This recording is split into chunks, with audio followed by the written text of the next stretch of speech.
Bien, hermanos, buenas noches a todos.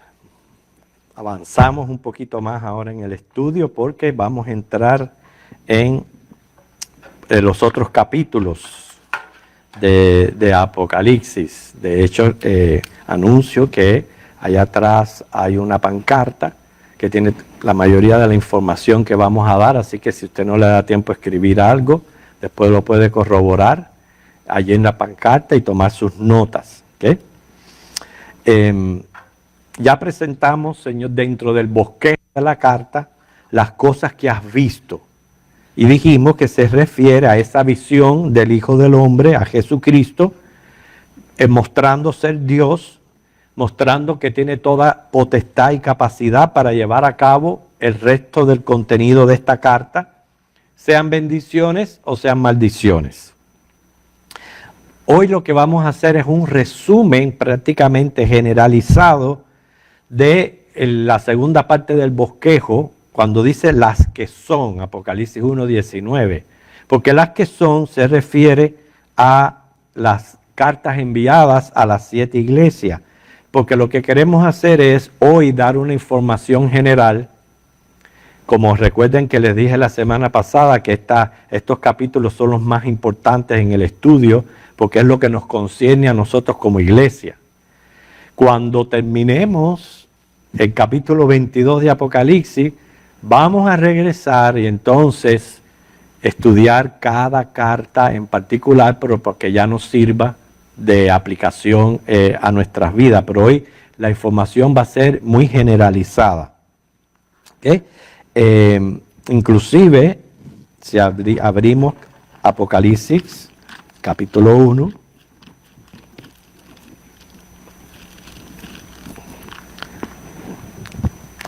versículo 20, que dice: el misterio de las 7 estrellas que has visto en mi diestra y de los 7 candeleros de oro. Las 7 estrellas son los ángeles de las 7 iglesias y los 7 candeleros que has visto son las 7 iglesias. Y es ahí donde entonces comienzan las cartas a las 7 iglesias. Sabemos que el candelero era la pieza que se encontraba en el lugar santo. Está indicando que nuestro Dios es un Dios de luz, que es el guía, era el guía de Israel como nación, pero es también nuestra luz y nuestro guía. O sea, Dios es quien suministra el poder para dar luz. Esa es la idea detrás del candelero. ¿Okay? Y así la iglesia está en la tierra, como dice Jesús en Mateo 5:14, para hacer luz del mundo. ¿Cómo? Iluminando con nuestro testimonio, también con lo que profesamos, o sea, lo que hablamos y las acciones, los hechos. La visión muestra 7 candeleros de 7 velas. Las 7 velas alumbran con aceite. Eso está representando que la iglesia obedece al Espíritu Santo. En Hechos 1:8 se nos prometió que el Espíritu Santo nos daría poder para ser sus testigos. En Juan 15:5 se nos dice que separados de Cristo nada podemos hacer. Entonces esa es la idea detrás del aceite que mantiene las velas encendidas. ¿Por qué 7? ¿Por qué 7 piezas? Porque está representando el gobierno de la iglesia, o sea, su autonomía, la autonomía de cada congregación.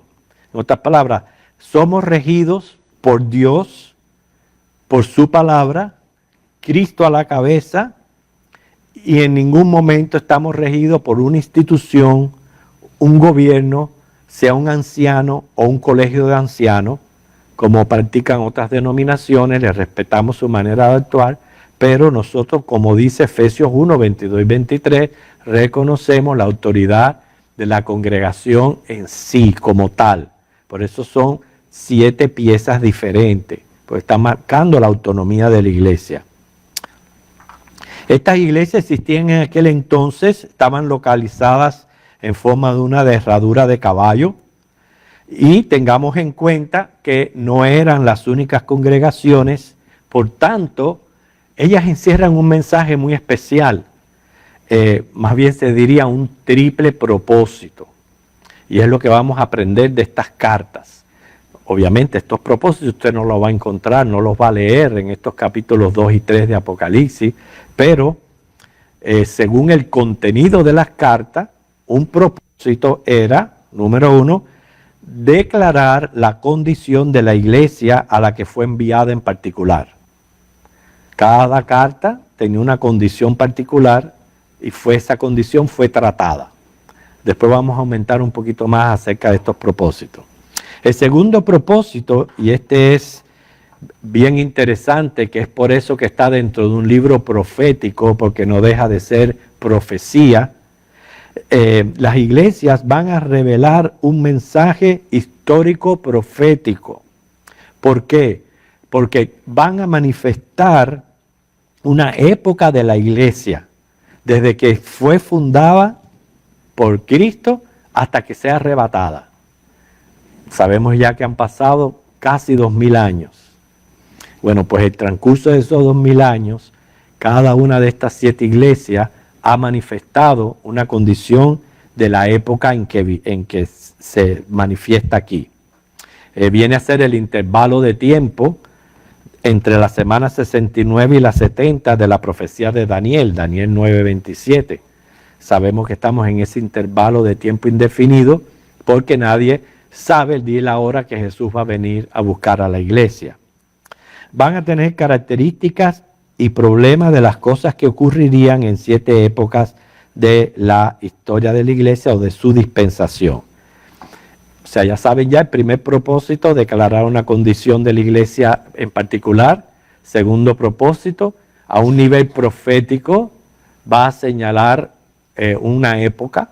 Y en tercer lugar, que el mensaje sirva para toda iglesia en todos los tiempos. Y es por eso que lo vamos a tratar al final como aplicación, para que el mensaje sirva para toda la iglesia de todos los tiempos. Vamos a ver estos 3 propósitos particularmente. El primero de ellos, el segundo es el que nos va a tomar más tiempo, porque es el que vamos a dar más datos. El primer propósito, que era señalar una situación particular y específica de una iglesia local, nos enseña, número 1, ninguna iglesia es perfecta. Ninguna. ¿Por qué? Está compuesta de hombres, pecadores, imperfectos, finitos, que sí procuramos agradar a Dios, tratamos de confraternizar como familia de Dios, pero no es perfecta. Y el Señor nos conoce. Siempre nuestra oración, hay veces podemos orar cada uno particularmente, pero tenemos también que orar por la iglesia como un todo, como congregación, que el Señor tenga un buen concepto de nosotros, porque para eso el Señor está señalando estas iglesias. El segundo propósito, que ya dije que era profetizar la característica de una época en la historia, entendemos por ello que en aquella región de Asia Menor habían otras iglesias. Jerusalén, Antioquía, Corinto, Tesalónica, Filipo. Sin embargo, no se encuentran cartas enviadas así como de esta manera profética. Por eso sabemos que cada una de ellas señalaba algo importante. A través de los viajes misioneros de Pablo y la obra del resto de los apóstoles, comenzaron a extender el evangelio en diferentes regiones y surgió gran número de iglesias. Todas tenían problemas y necesidades, características positivas así como negativas. Sin embargo, se eligen solo estas 7. Así que, hermanos, según las características de las 7 cartas, tienen algo en común. Estos son los datos que si usted no le da tiempo a escribirlo, lo va a encontrar en la pancarta. Las cosas que tenían estas cartas en común. Número 1, una comisión. Dice, escribe al ángel. Cuando dice escribe al ángel, porque está identificando al pastor que es encargado de la transmisión de lo que se está escribiendo. Por eso dice escribe al ángel. Semana pasada hablamos del significado de ángel, que significa, aparte que sabemos que existen esos seres especiales, ángel significa enviado. Entonces por eso el pastor es el enviado para hacer la transmisión de lo que Dios quiere hablar. También, en segundo lugar, un saludo de remitente de Jesucristo. Dice la frase, estas cosas dice el que. ¿Por qué? Porque Él conoce la condición de la iglesia. En tercer lugar, una alabanza por la frase, conozco tus obras. Ahí nos damos cuenta de la omnisciencia del Señor de la iglesia, que es Jesucristo, y que está pendiente no solo de nuestro testimonio personal, pero también del testimonio como iglesia. Un reproche, dice, pero tengo contra ti. O sea que nada ni nadie se escapa del juicio de Dios. Acuérdense que vamos a rendir cuenta y comparecer ante el tribunal de Cristo. También encontramos un consejo por la frase, mira de dónde has caído y arrepiéntete.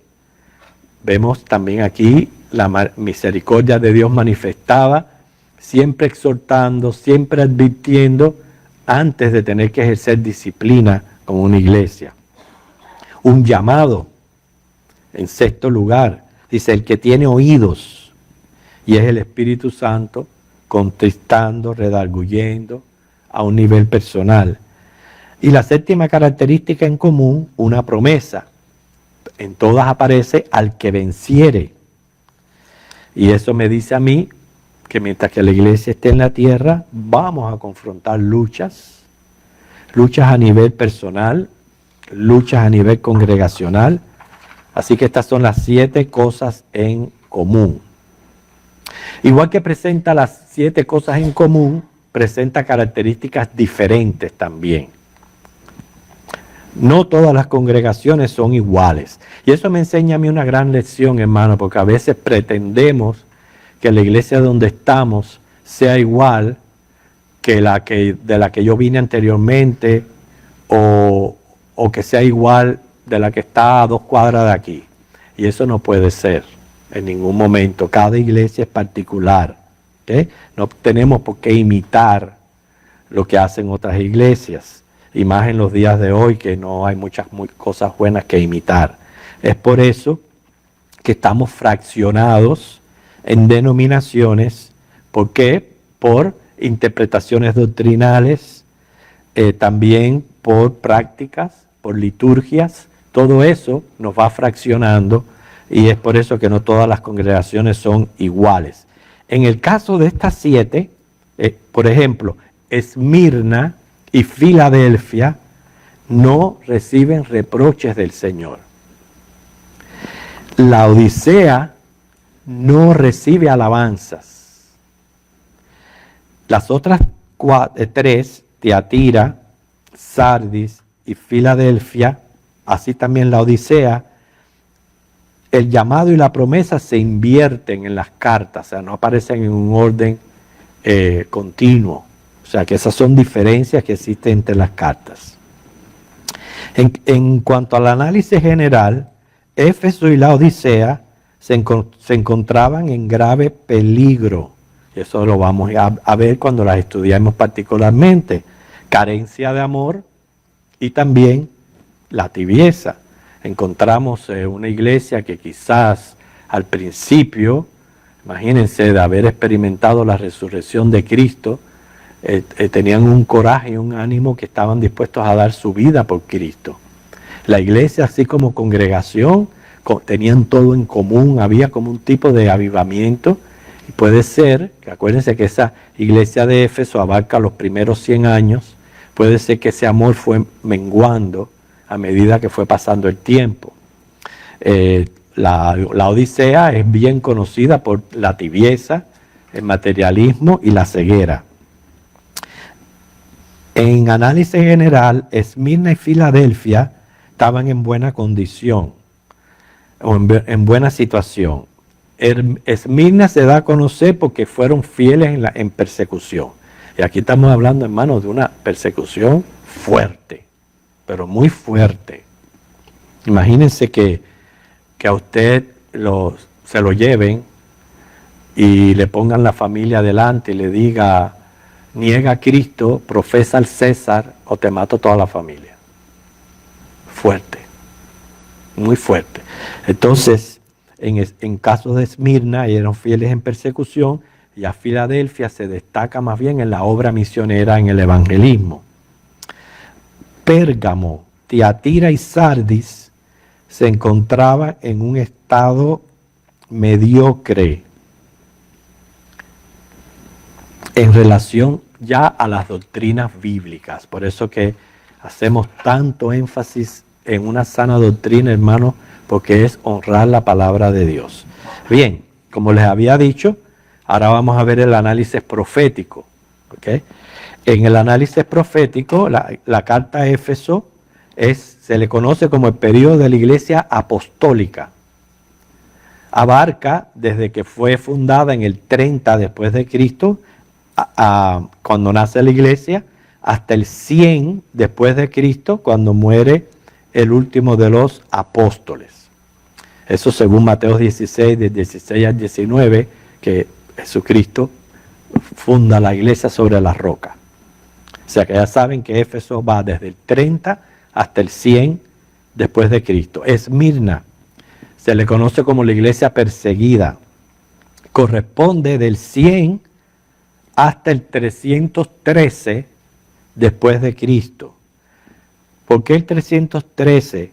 Fue la época cuando el emperador Constantino, emperador romano, termina la persecución, permite la tolerancia religiosa, simpatiza con el cristianismo y hasta lo favorece, y muchos dudan que sus motivos, esos intereses hayan sido buenos, pero lo que sucedió fue que él paró la persecución y más bien favoreció el cristianismo. Es más, eso fue lo que provocó que ya la iglesia comenzara a estarse desviando de la sana doctrina, porque hasta ese momento la iglesia mantenía 2 oficios, pastores y diáconos, y 2 ordenanzas, el bautismo y la Santa Cena, y el bautismo por inmersión.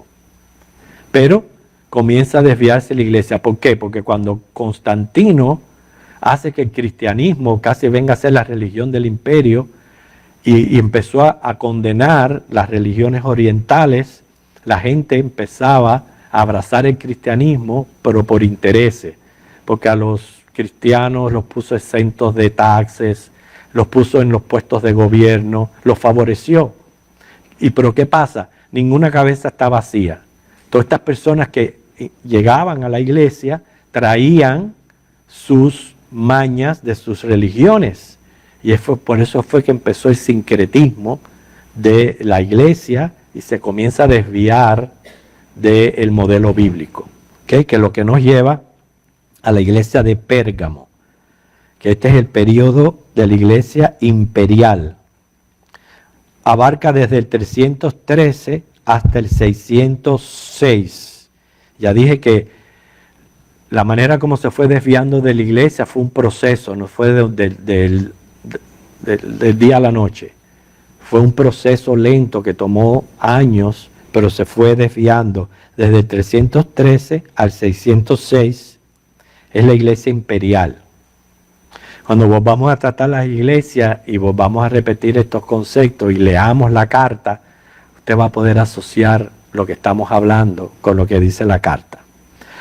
La carta a Tiatira, ese es el periodo más largo que hubo, ¿okay? Porque es el periodo de la iglesia medieval y presenta una iglesia contaminada. Imagínense que abarca casi 1000 años, desde el 606 hasta el 1500, abarca la iglesia Tiatira. Y fue durante este tiempo que surgen muchos de los dogmas católicos. Y les voy a tratar de rápido decir muchos de los dogmas que se fueron creando durante este tiempo. Y si los menciono, en ningún momento es para criticar a ninguna persona, sino para que abran los ojos de tantos que están atrapados en ese sistema. ¿Por qué? Porque la vida eterna del alma es mucho más importante que una tradición religiosa.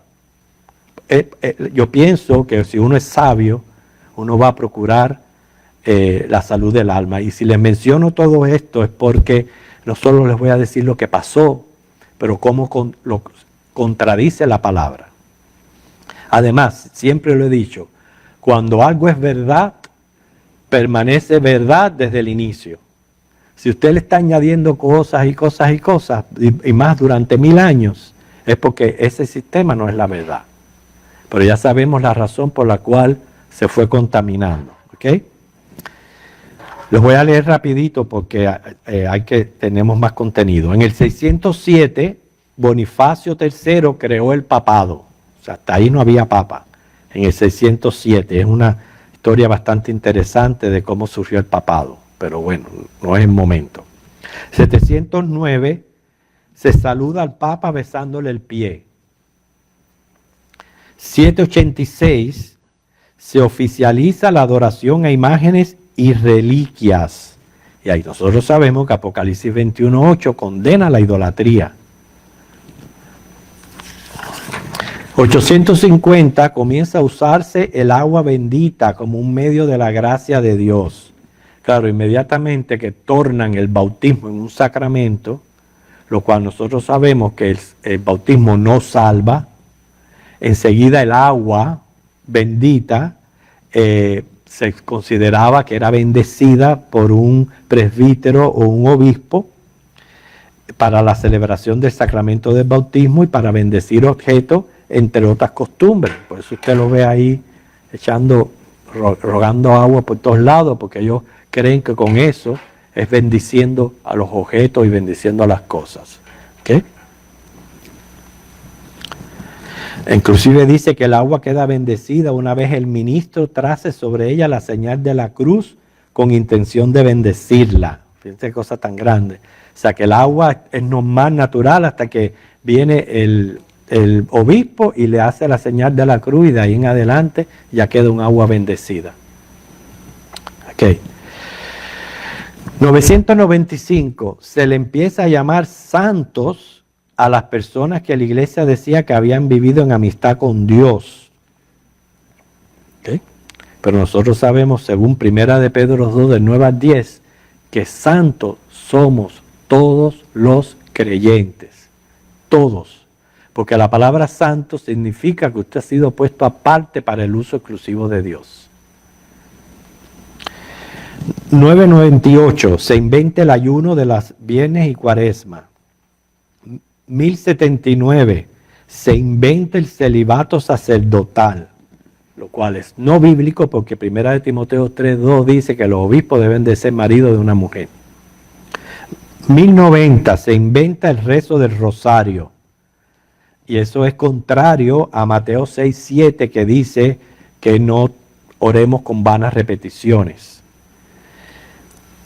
Del siglo XI al siglo XV, la idea de las cruzadas corresponde a una concepción política que se dio solo en la cristiandad de ese tiempo y suponía unir todos los pueblos y soberanos bajo la dirección de los papas. Esas eran cruzadas, eso todo tiene su historia, pero ese tiempo de cruzadas, que hicieron hasta una cruzada de niños, lo que iban era matando judíos y tratando de unir los pueblos bajo el papa. 1184 se inventa la Inquisición, y esa sí, hermano, fue cruel e inhumana. Inclusive hubo un papa que hasta pidió perdón ante el mundo por esa gran Inquisición.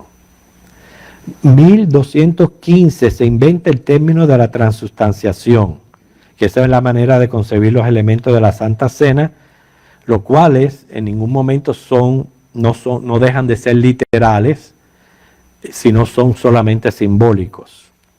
1220 se comienza la adoración a la hostia, y eso es adoración al dios Sol, la hostia.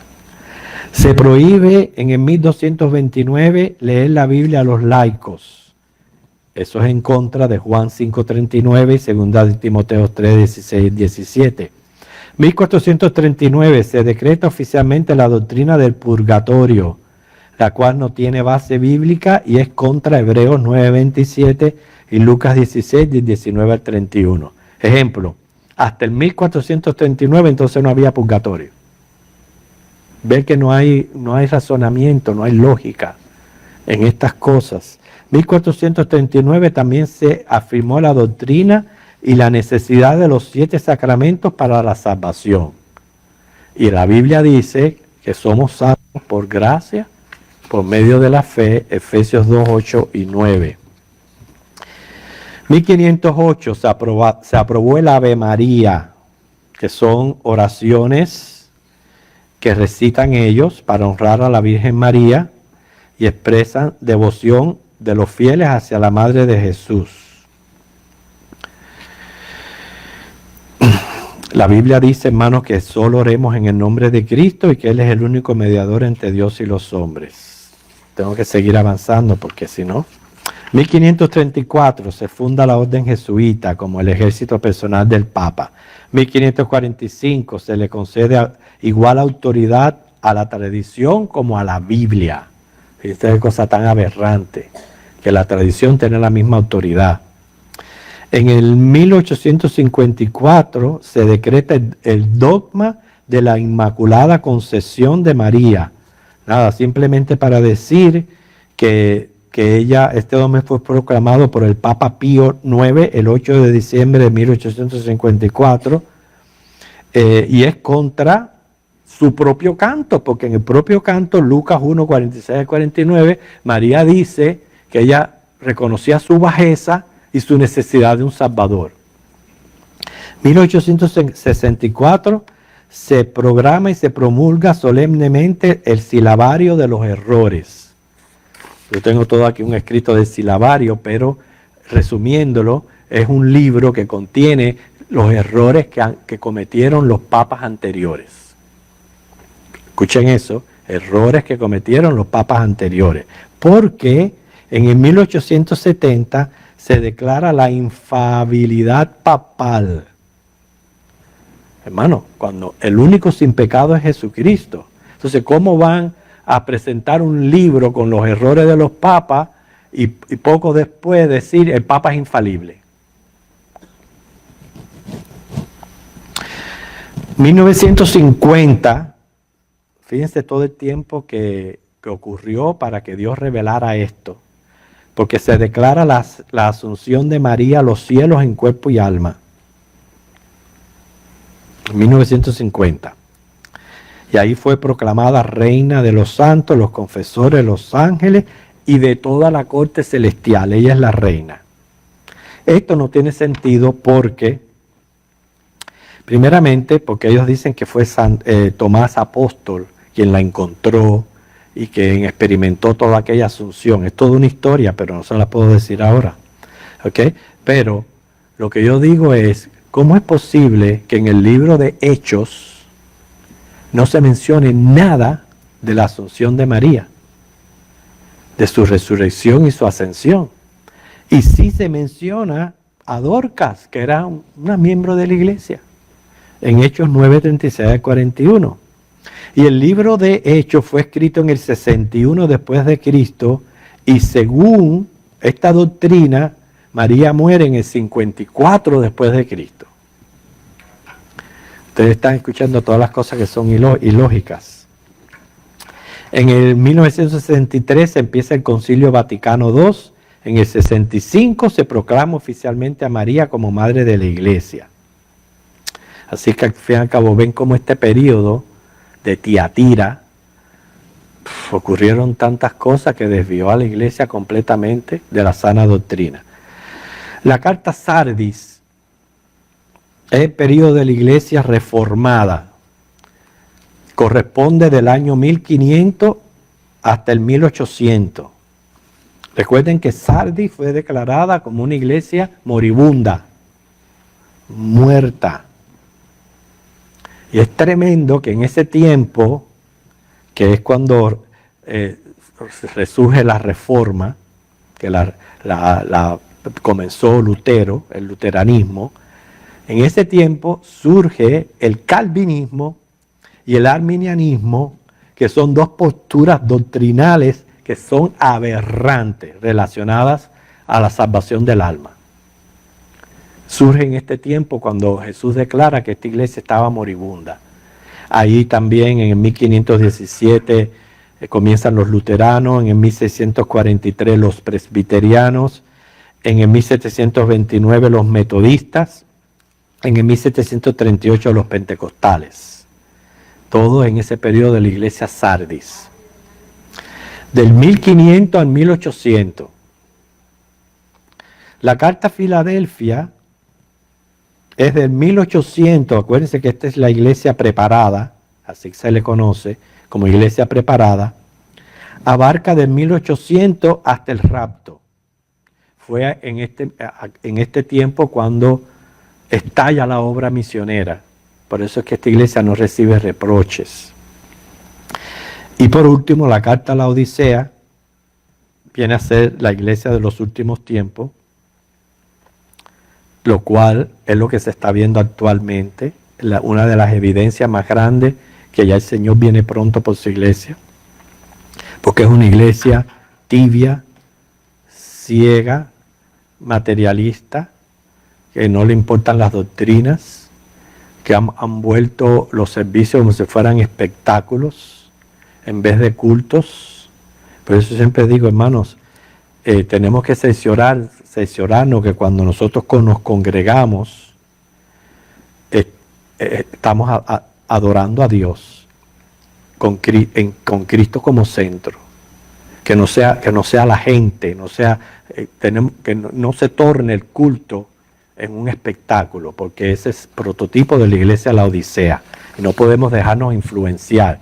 Una cosa es contemporarizarnos, y estoy de acuerdo con eso, pero otra cosa es dejarnos influenciar por lo que está pasando hoy día.